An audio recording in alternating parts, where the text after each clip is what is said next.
ایک چیز میں آپ کو بتا دوں، اور یہ سب دیکھنے والوں کے لیے ہے، یہ ہماری آپ کے لیے بھی ہے، کیونکہ آگے بھی پروگرام کرنے ہیں۔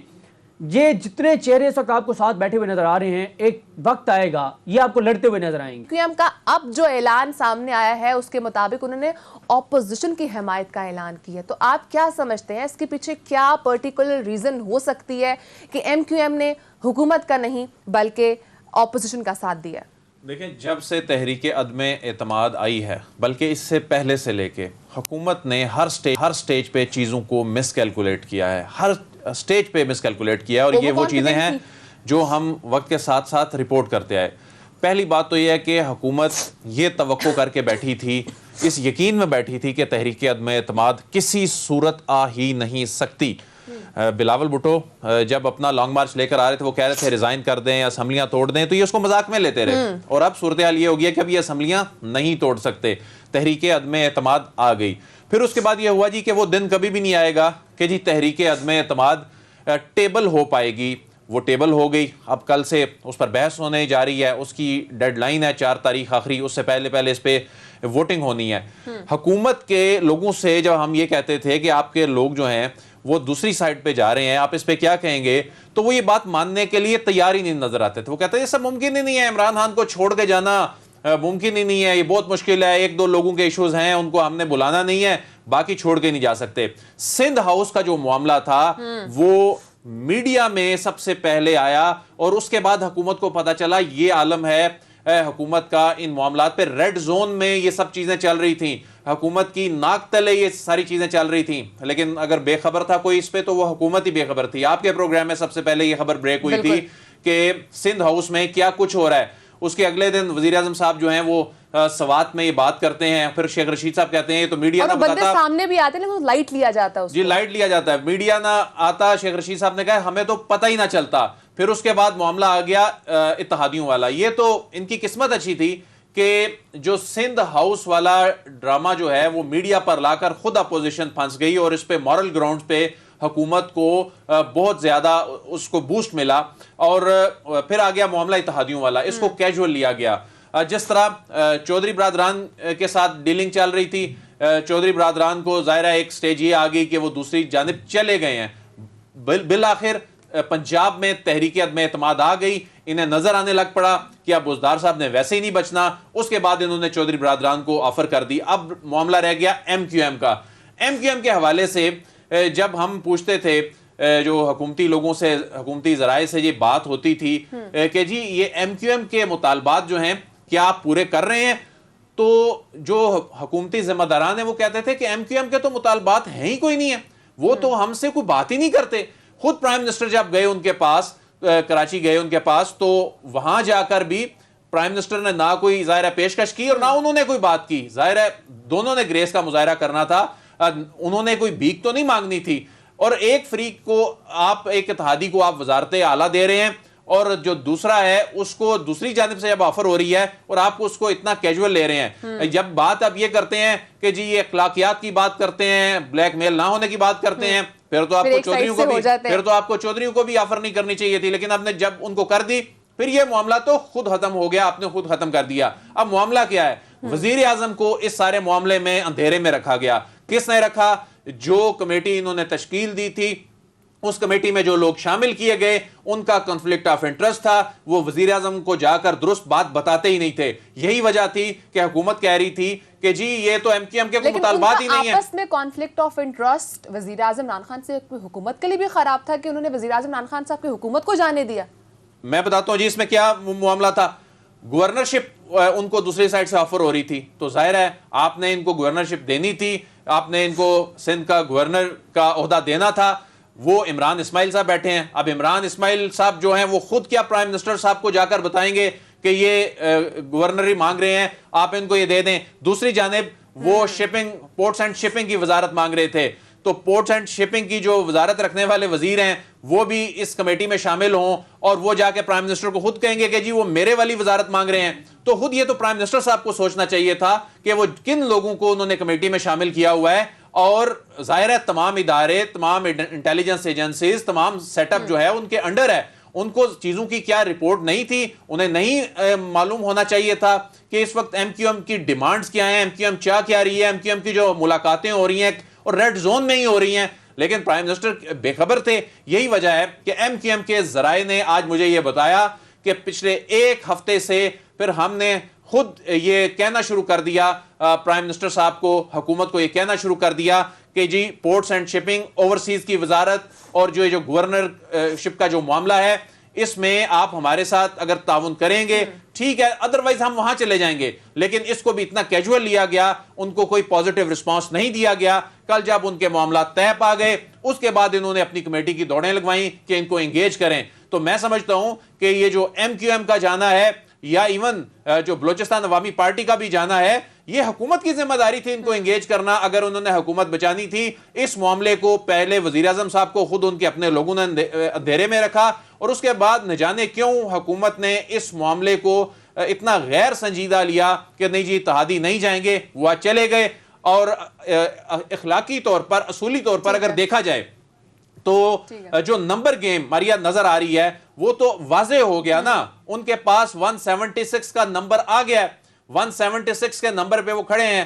اب تو صرف ایک آئینی معاملہ رہ گیا ہے، ایک آئینی طریقہ کار جو آئین میں ہے تحریک عدم اعتماد کے حوالے سے، اب تو صرف وہ رہ گیا ہے. اب وہ 2-3 دن بعد اس میں بھی فیصلہ ہو جانا ہے. لیکن ابھی بھی پرائم منسٹر صاحب جو ہیں وہ ہوپ فل نظر آتے ہیں. آج انہوں نے صحافیوں سے گفتگو کرتے ہوئے یہ کہا کہ 80% چانسز ہیں کہ حکومت بچ جائے. لیکن یہ وہی لوگ ہیں سارے جو کہا کرتے تھے جی کہ 100% چانسز ہیں حکومت بچ جائے.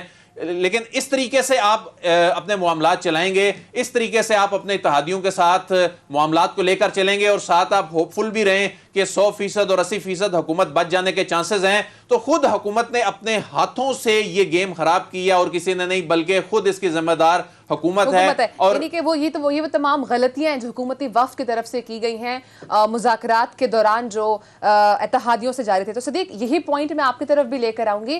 آپ کیا سمجھتے ہیں جو عدیل نے 2-3 مسٹیکس جو حکومت کی طرف سے ہوئی ہیں، جس میں جو حکومتی وفد تھا وہی ان کے آپس میں کانفلکٹ آف انٹرسٹ، جس کی وجہ سے شاید ڈائلاگ کامیاب نہیں ہو سکا، اور اس کے ساتھ ساتھ کچھ اور بھی غلطیاں ہیں. تو آپ کیا سمجھتے ہیں، کیا یہ جو حکومتی وفد بنایا گیا یہ حکومت کی اپنی طرف سے دلچسپی ظاہر نہیں کی گئی، یا وہ معاملات کو اسی طرح ہی ان کیجول وے سے لے کر چل رہے تھے؟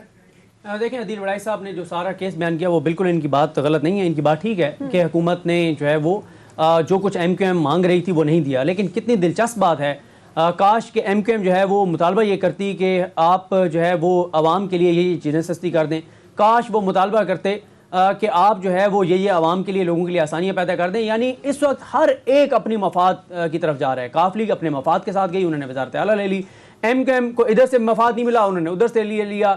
اپوزیشن بھی اقتدار میں، حکومت قاف لیگ کا مفاد پورا کر رہی تو ایم کیو ایم کا مفاد بھی پورا کر دیتی. دیکھیں، بات یہ ہے کہ میں عدیل وڑائی صاحب کی خبر بالکل ٹھیک ہے اور ان کے سورسز بھی بڑے تگڑے ہیں، لیکن میں یہ سمجھتا ہوں کہ ان کو کچھ بھی دے دیتی حکومت، انہوں نے جانا ہی جانا تھا. اچھا ٹھیک ہے، اور انہوں نے نہیں روکنا تھا ایم کیو ایم نے. تو اس لیے میرا خیال ہے کہ انہوں نے جانا ہی تھا. کوئی نہ کوئی اور بہانہ ہو جاتا، کوئی نہ کوئی اور مسئلہ ہو جاتا. دیکھیں نا، ایم کیو ایم کس پیپلز پارٹی کے ساتھ گئی ہے؟ جس پیپلز پارٹی کے خلاف ساری ایم کیو ایم کی بنیاد ہی اس پیپلز پارٹی کے خلاف ہے کہ یہ شہری علاقوں کے ساتھ ظلم کرتے ہیں. کاش کہ M Q M Peoples Party کے ساتھ یہ معاہدہ کرتی کہ آپ نے فیک اکاؤنٹس کیس میں جو منی لانڈرنگ کی ہے، جو آپ نے سندھ کے عوام کا پیسہ لوٹا ہے، جو آپ کے اوپر الزام ہے، وہ آپ واپس قومی خزانے میں جمع کرائیں گے. آپ سندھ والوں پہ یہ شفقت کریں گے، یہ مہربانی کریں گے. دیکھیں، یہ صرف اور صرف ایک سارے کا سارا ایک دکھاوا ہے. یہ ان آصف علی زرداری صاحب سے معاہدہ ہوا ہے جو آصف علی زرداری صاحب آن ریکارڈ یہ کہہ چکے ہیں کہ یہ معاہدے قرآن اور حدیث نہیں ہوتے. انہوں نے کچھ بھی نہیں کرنا. ایک چیز میں آپ کو بتا دوں، اور یہ سب دیکھنے والوں کے لیے، یہ ہماری آپ کے لیے بھی ہے، کیونکہ آگے بھی پروگرام کرنے ہیں. یہ جتنے چہرے اس وقت آپ کو ساتھ بیٹھے ہوئے نظر آ رہے ہیں، ایک وقت آئے گا یہ آپ کو لڑتے ہوئے نظر آئیں گے، اور پھر آپ کو پتہ چلے گا کہ یہ تو سارا یہ آنکھوں کا دھوکہ تھا. یہ جو سارے بیٹھے ہوئے تھے اکٹھے، یہ آج اچھے بان کے جو ایک دوسرے کے ساتھ بیٹھے ہیں، یہ سب لڑتے ہوئے آپ کو نظر آئیں گے.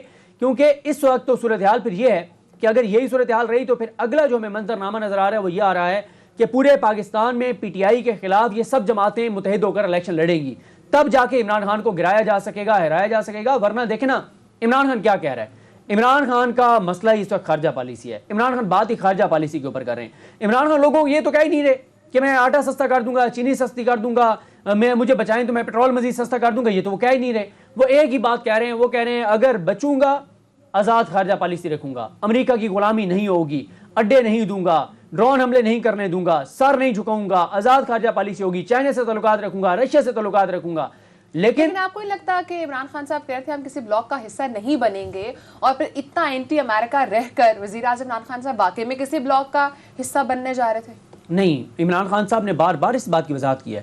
وہ یہ کہتے ہیں کہ میں امریکہ کے خلاف نہیں ہوں, ایون کہ عمران خان صاحب کہتے ہیں میں انڈیا کے خلاف بھی نہیں ہوں. آپ یاد کریں عمران خان صاحب کی وہ اسپیچ. ٹھیک ہے, اس پہ ہم ان ڈیٹیل اگلے سیشن میں بھی بات کرتے ہیں. لیکن جو وزیر اعظم عمران خان صاحب ابھی تک مطمئن ہے کہ 80% چانسز ہیں کہ حکومت بٹ سکتی ہے, تو کیا ابھی بھی وزیر اعظم عمران خان صاحب کو, مجھے سمجھ نہیں آ رہی کہ کس بات پر کانفیڈنس ہے, کہ کیا ایسا آپشن ان کے پاس ہے جس کی بیس پر وہ یہ کہہ رہے ہیں کہ I am confident 80% chances still there? یہ اگر مجھ سے سوال ہے تو دیکھیں, وزیر اعظم صاحب عددی اکثریت اصولی طور پر اتحادیوں کے جانے کے بعد تو وہ کھو چکے ہیں, سب کو نظر آ رہا ہے, اس میں تو اب کوئی ایسی ابہام رہا نہیں ہے. انہوں نے پراپر اناؤنس کر دیا ہے جو اتحادی باپ چلے گی, جمہوری وطن پارٹی وہاں پر چلے گی, اور آج MQM وہاں پر چلے گی, اور ایک دو اور لوگوں نے جو ساتھ اسلم بوتانی صاحب چلے گئے. تو اس میں تو اب نمبر گیم ہو گیا واضح. وزیر اعظم صاحب کے پاس ابھی بھی جو ٹرمپ کارڈ ہے حکومت کے پاس, وہ آئینی اور قانونی طاقت میں سمجھتا ہوں ہے.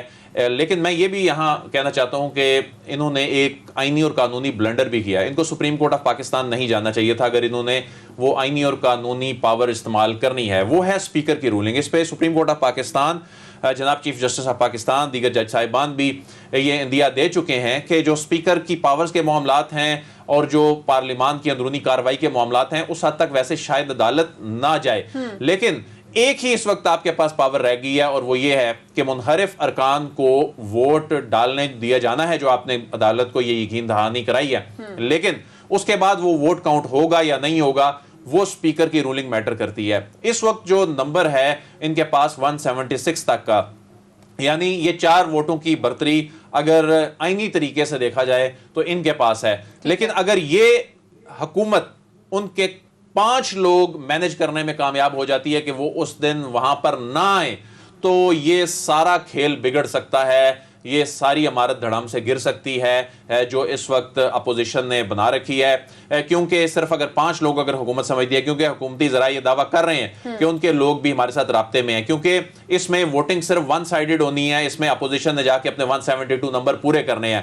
پھر جو یہ سوال اٹھتا ہے کہ بے شک وہ 4-5 لوگ نہ آئیں, لیکن وزیر اعظم صاحب کے پاس بھی تو 172 کا فگر نہیں ہے, وہ نمبرز نہیں ہیں. لیکن آئینی پوزیشن یہ ہے کہ 6 مہینے تک تو ویسے ہی تحریک میں اگر ناکام ہو جاتی ہے دوبارہ نہیں آ سکتی, اور اس کے بعد وزیر اعظم صاحب کو اعتماد کا ووٹ لینا بھی کوئی آئینی تقاضا نہیں ہے. وہ اگلے 6 مہینے آرام سے اگر اس طریقے سے اگر وہ کوئی ایسا سوچ رہے ہیں کہ ایسا کوئی پلان انہوں نے کر رکھا ہے, تو یہی ایک وہ واحد چیز ہے جس پہ میں سمجھتا ہوں ان کا کانفیڈنس نظر آتا ہے.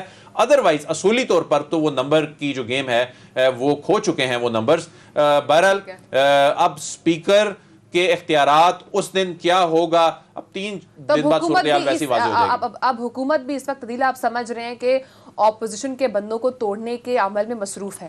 دیکھیں اس کے علاوہ تو پھر اگر وہ ایسا نہیں کر رہے, اگر وہ کہتے ہیں کہ ہم نے ایسا نہیں کرنا, ہم اپنے اصولی موقف پر ڈٹ گئے ہیں, کیونکہ ان کے پاس ایک جواز تو ہے نا کہ ہمارے لوگ توڑتے ہیں تو آپ کہتے ہیں کہ یہ ان کا آئینی حق ہے.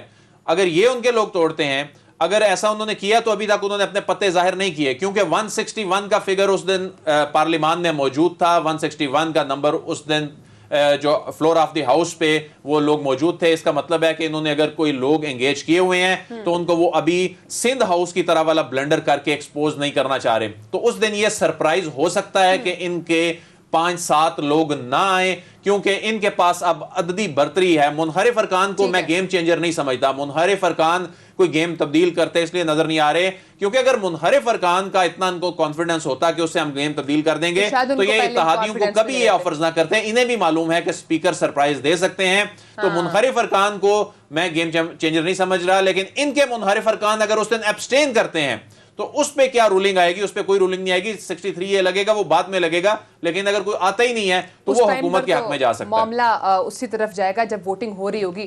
تو صدیق, آپ کو کیا لگتا ہے کہ اس جو پورا پروسیس میں پرویز الہی صاحب کو بھی رول دیا گیا تھا کہ آپ اتحادیوں کو منائیں, ان سے بات کرنے کا ٹاسک دیا گیا تھا, منفرد ارکان سے بات کرنے کا ٹاسک دیا گیا تھا, اس کے بعد ہی پرویز الہی صاحب کو سی ایم شپ بھی آفر کی گئی, تو آپ کو کیا لگتا ہے کہ وہ اس تمام معاملے میں کوئی رول پلے کر سکتے ہیں اور وہ کوئی افیکٹو رول ہو سکتا ہے؟ دیکھیں, اگر تو نیک نیتی کے ساتھ چودھری پرویز الہی کردار ادا کر رہے ہیں تو بالکل ہو سکتا ہے. اس کی ریزن یہ ہے کہ کل بھی ہم نے اس کے اوپر بہت تفصیل سے بات کی تھی کہ پرویز الہی صاحب کے رابطے ہیں, تمام جماعتوں کے ساتھ رابطے ہیں, ان کے لیے کوئی مسئلہ نہیں ہے 8-10 بندے توڑنا. اور یہ بھی درست کہا عادل وڑائی صاحب نے کہ پھر آخری کارڈ یہی ہو سکتا ہے, کیونکہ اس کے علاوہ کیا ہے, آپ اور کیا کر سکتے ہیں, آپ کے پاس اور کیا آپشن ہے, اس کے علاوہ کوئی اور آپشن نظر نہیں آتا. اور پھر ایک اور جو بات کی جا رہی ہے, جو ایک تاثر دیا جا رہا ہے کہ عمران خان صاحب جو آج انہوں نے قوم سے خطاب کرنا تھا وہ مؤخر ہو گیا ہے, اور اس پہ کہا گیا کہ شاید وہ آج استعفے کا اعلان کر سکتے ہیں. تو اس پہ فواد چودھری صاحب نے یہ کہہ دیا ہے کہ وہ بالکل ایسا نہیں کریں گے, اور لگتا بھی یہی ہے, سمجھ بھی یہی آتا ہے کہ عمران خان صاحب مستعفی نہیں ہوں گے, وہ آخری گیند تک لڑیں گے. دیکھیں, وہ اگر سرنڈر کر دیتے ہیں پھر تو وہ شکست تسلیم کر لیں گے, اور بڑا کمزور فیصلہ ہوگا عمران خان صاحب کا اگر وہ استعفیٰ دیتے ہیں. تو اگر وہ ان کے خلاف عدم اعتماد کامیاب ہوتی ہے تو وہ ایک طرح کے ایک مظلوم بھی بن کے سامنے آئیں گے, کہیں گے یہ آپ کے سامنے یہ بیرونی سازش تھی, پیسے چل رہے تھے, زمین خریدے گئے, ہمارے لوگوں کو وہ کیا گیا, اتحادیوں کو دیکھیں انہوں نے کمزور معاہدے کر لیے, کچھ اور ان کو ملا نہیں. کیونکہ دیکھیں نا, آپ باپ پارٹی کا بھی آپ دیکھیں کہ وہ اس اپوزیشن کے ساتھ جا کے 74 سالہ بلوچستان کی محرومیاں ختم کرنا چاہ رہے ہیں, جن 74 میں سے 32 برس یہی جماعتیں محرومیوں کی ذمہ دار ہیں.